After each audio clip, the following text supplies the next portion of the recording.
Okay guys, hari ni kita ada mesyuarat penting yang kita nak bincangkan dan simpankan semua orang sebab kita nak brain. Satu, batu baru. Kita perlukan nama untuk batu baru kita. Kena pastikan batu ni nama dia perlu unik, dia ikonik, boleh nampak eksklusif. Saya nak cadangkan nama dia Batu Kenangan Cinta Tak Kesampaian. Itu nama batu kan nama drama ketiga tu.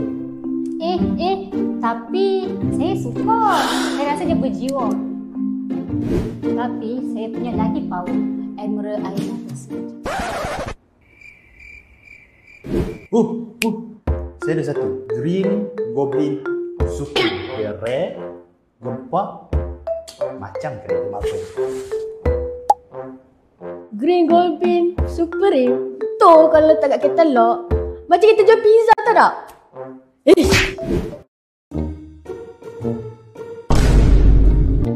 Nama saya paling sesuai. Saya dah rasa connection dengan batu tu.